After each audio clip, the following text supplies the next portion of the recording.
Funny face you've got there. It's really cooling up.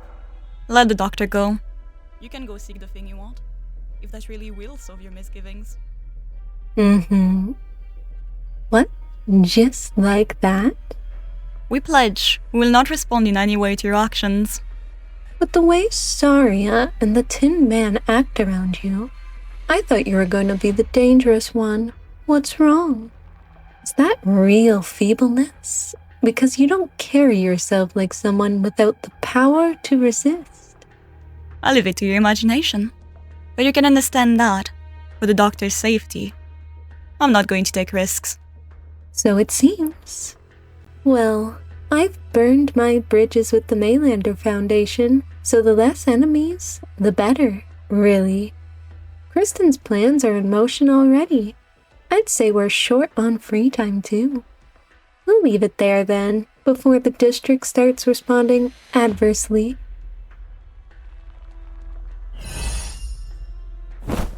What? Quite right. It won't do for the district to be in true and naked danger. We need to accelerate our gain of the situation. And given you betrayed the Maylander Foundation, we really shouldn't let an outsider sell this for us. That means you, Dame Calcit. You're not that stupid. You indulged Holiak intentionally, looking to seize your moment to act. Oh, so you guessed I'd pursue our traitor. How nostalgic to be exploited by the Dame once again. Intentional indulgence is giving us too much credit. The agents we assigned to be by Kristen's side affected one after another. I couldn't help but start doubting myself. And introspection is a thing that takes good time. As for the lives of the two of you, madam, haven't you been too careless? If you unleashed your jet-black vassal, surely restraining her wouldn't have been difficult. This is not a place in which I can use any weapon. We're already on top of it. That statement of yours is enough to draw considerable attention from the Maylander Foundation, Dame Calcit. Unless you're mystifying us on purpose.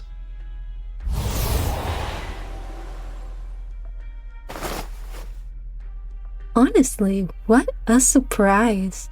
Tin Man, how many bodies do you have? Didn't I toss your poor metal skull into the trash at Logan's? Are you letting me go this time? Or is this the deal? I kill you again, and then the Maylander Foundation lets me walk free? Moxiterum loc femur, proditor. Oof, has my vision gone dark? He did something to my eyes. No, something mental. I can't move my limbs. It seems arts still work here. Originum arts are not within the scope of the weaponry sensors. Furthermore, even the full powers of a revenant would be unable to damage the critical components in the slightest. What about the Originium bomb and the arts unit in my pockets? Too primitive. But these are state-of-the-art Colombian technology. They'll get us buried in the deep of the land with ease. So, anything else you haven't told the Maylander Foundation? Are we not able to come together on this? Not even my being a Colombian, or a Sarkaz? Also out. I have only wanted the doctors alone to reach this place. The control of Rhine Lab was a mishap in that respect. Me? Regretfully, you don't make the rules here. Beyond my duty to the Maylander Foundation, I have a heavy interest in this ancient ancestral home of a land. There may be leads on a castellan here. I'm afraid I won't so easily... Speaking, yes. Holiak has been apprehended via arts. She's ready to... what? The president himself?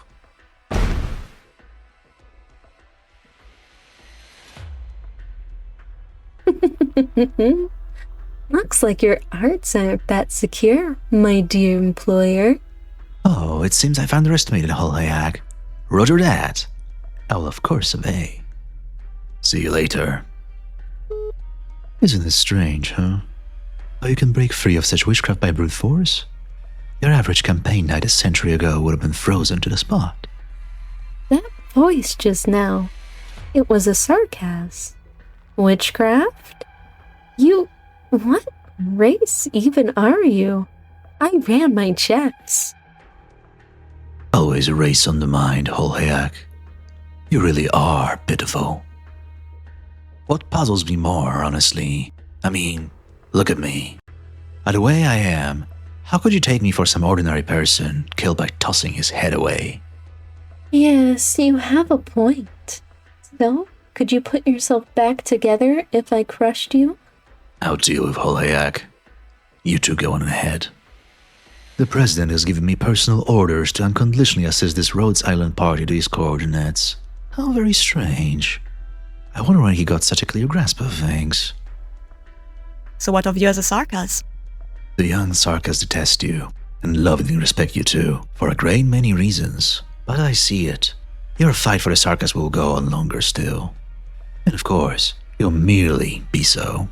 Now, hurry up. When the day comes, I hope you'll tell me everything you're willing to. I promise that to you. Let's go, Doctor. I'm impressed how easily you give up on your greed. Doesn't the truth matter to you? Don't you want to follow them down there and take in that ancient ancestral home of yours? Growing attached to your mission target on a mission, and then betraying your country with an intent to misappropriate vital technology without scruple? Not educating my subordinates properly is my disgrace.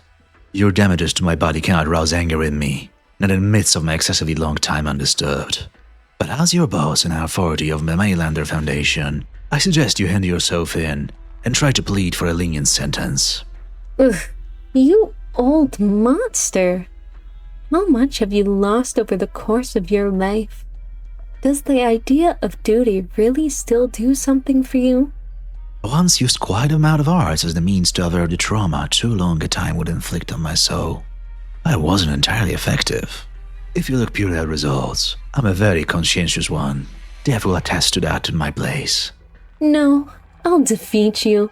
I'll get everything I want. I'll prove I'm my own self. And if that means I have to kill you, kill everyone in the Mainlander Foundation, and even be killed by you, then I'll give each and every bit of it my shot. So this is how fighting for yourself makes your blood pound. Why did I ever put restoring my old blood first? How many generations worth of memories have you inherited, Holheak? 3 centuries? Oh no, maybe 5. It's long enough. Long enough for a city to be rebuilt anew and destroyed again. Or for a dynasty to go from rise to decline. But to me, it is no more than a time needed to rouse myself from a nightmare. Big words for you. No. The reality is, your stretch of distress and your heart-rending family story wouldn't stand up to a tale of a single scratch on my hollow fingers, young beast cub. Holheak feels her heart stall for an instant. Her sight blacks out again. With experience, she quickly abandons her vision and attempts to wrap her body in arts to extend her limited sense of touch. Even among Mainlander's seasoned agents, she was eminently gifted. Sir Kukulkan's memories are not solely a burden. They make her a natural-born, highly veteran warrior. Every part of her body is a lethal weapon. The clarity of her mind has no equal, and her arts would redefine guile itself. But this time Holheak begins to feel a hint of fear creeping up. A prickling, sinking feeling that starts from her eardrums and bores into her brain. She covers her ears in pain, despite the pure silence about her. The cavern scenery begins to change, a deeper darkness diffusing out from beneath the Tin Man's feet. Cum te in historiam interfere veris, Paula plura tecum communicare mihi nec esse erit. Holheak can feel it. Her cheeks, abraded by cores and sandstorms, her shoulders give a faint shudder, as if bearing some colossal mass. Historia pondus nimium levasti, Kukulkan. Ad hoc non intelligis quicit memoria gravis. 1 minute before 8 p.m. Hammer altitude 5,000 meters, ascent interrupted. You said you knew how to pilot this thing. Hold on tight. I'm trying the hardest I can, Ferdinand. If I wasn't, we would be dead. Saria, check the window. The engine is on fire. Power loss. No huge concern. The thing looks ready to explode. What do you mean, no huge concern? I had no idea you could be so conversational. There's no end to these drones. Ferdinand, get over here. Grip onto this bar. No letting it go. Push it up. See these dials? Wait until they pass this line. Then call for me. What are you? Strap in. Don't let your hands leave that thing. I'm opening the hatch and heading out one moment. Opening the hatch? What do you mean heading out? In mid-air? Saria, the whole thing is shaking. Damn it, I knew I should have called my lawyer before I got on board. You think you can afford that lawyer without a job? Stay calm. Watch the dials. Period. What the hell are you doing? I think it's on the verge of haywire. There have been lights flashing. Saria, are you done yet? I'll take the controls.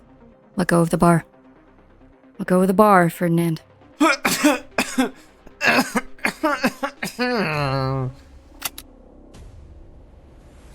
Did the firefight die down? What did you do? I haven't seen you looking like that for years. The pulse device was reverse engineered from Raytheon Industries tech. I was intending for it to hijack transport drones. I didn't expect its time would come now. Status check. Prepare to dock. Under Saria's control, the cabin doors open up. Fierce gales of wind and ice-cold air pounding straight into the aircraft. I should have worn a few more layers. Put on your mask. It'll make that a little bit easier for you. If I'm honest, I thought you'd jump straight out like some down on her lucker, leave a fresh hole in the lab ceiling. But like an academic, you pulsed the drones first to stop them nearing the scrap, and then completed a proficient mid-air docking. Nasty was meticulous in building this lab. I don't think she would have zero precautions against me. Beside which, I couldn't guarantee you'd withstand atmospheric pressure at this altitude. It looks like you have been busy since you left defense. What have you been doing all these years? Work. Work. Don't undo your seatbelt, Ferdinand. If you want to pull Rhinelab back from the brink, then show me how you do it. I'm not your section underling, Saria. And you're not defense director anymore. Don't talk to me that way. Can you stand? Yes, I'm fine. But you'll have to keep me steady.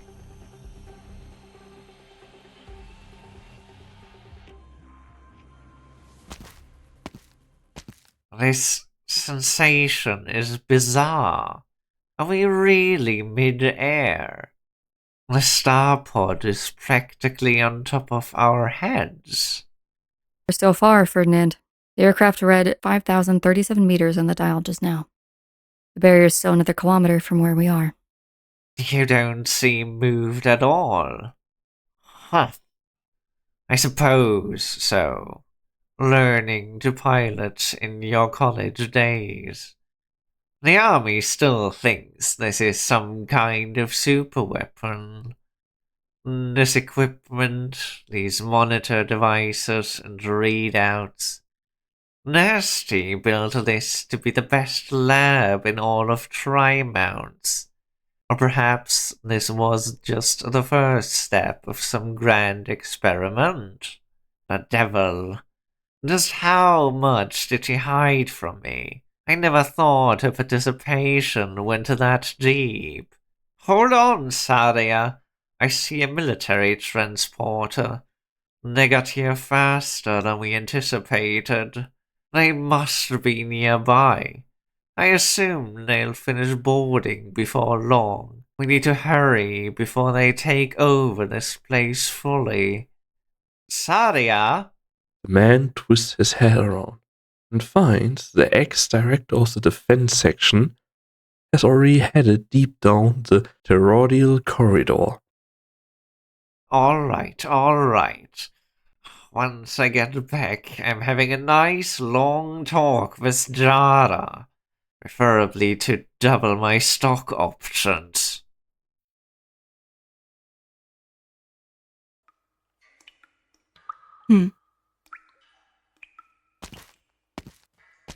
You follow Cassette's steps. You've rarely seen her this solemn. You begin, secretly, to take stock of her as you walk behind her. You realize you've barely ever had the chance to see Cassette in such quiet. Your perturbance begins to turn to tension. To your recollection, Cassette is only unsettled or restless once in 2 blue moons, and each time the aftermath has needed absolutely no description. You move to open your mouth, to say something, just anything. Did Holiak injure you at all? Doctor, perhaps I have slightly lost my composure, but it is for other reasons. I can be sure it's not that dangerous ahead of us. You can relax. That said, you've asked me a great many questions in the past, which I've never answered for you straight. Today, you may well finally have your answers.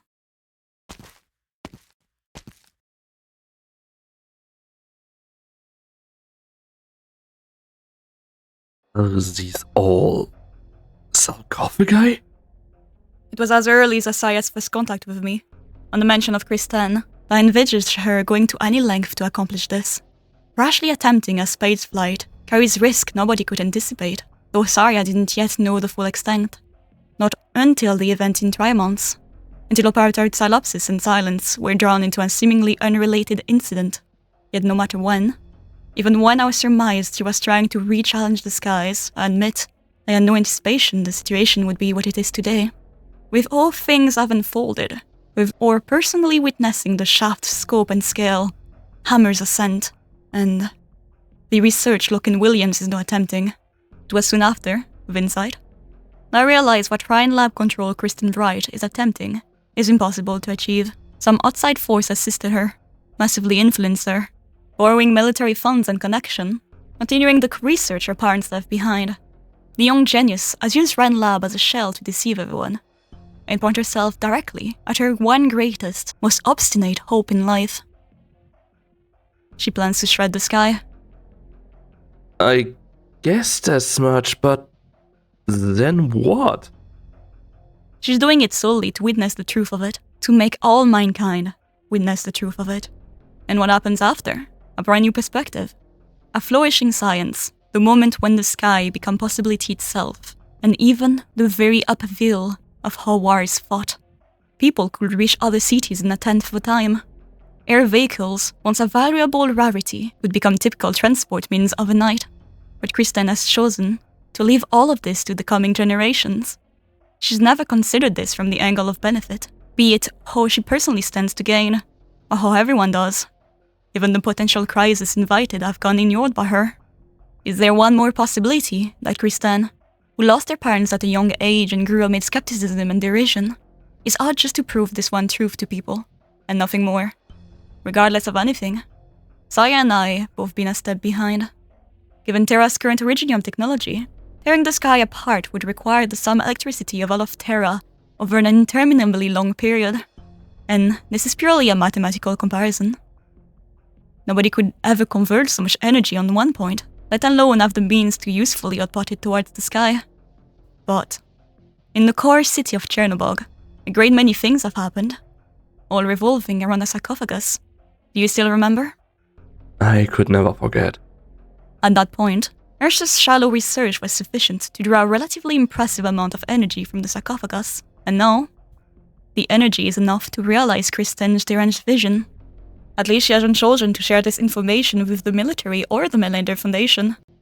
Such a material edge would make the state apparatus lose its mind, and certainly suffice to propel it into a rapid new hegemony. Just what is this place? What's wrong?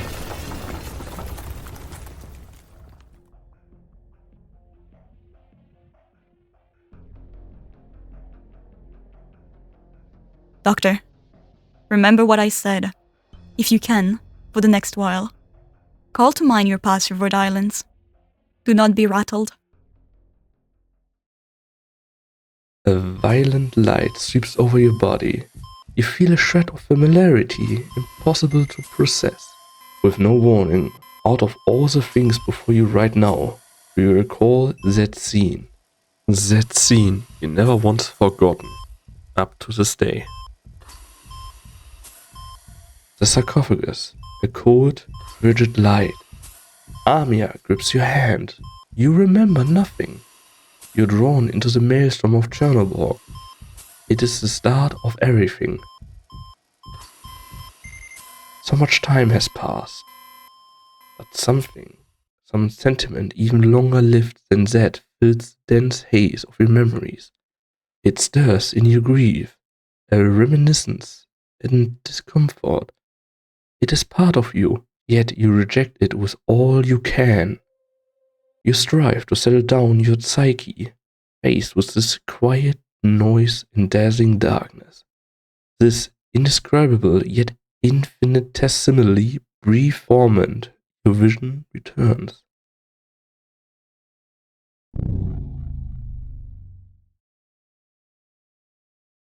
You narrowly avoid a gasp of surprise. But this unknown structure has preempted you. The sounds of resuscitation echo through the vast hall. Unfathomable that after such lengths of time I would lay eyes again on a colleague and an attendant.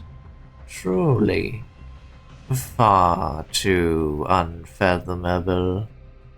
Why can I understand your language? Who are you? Who am I? Who am I? Why would you use Terran language? Are you not aware of my existence? What happened to you? Answer me on that one's behalf. Attendant AMA-1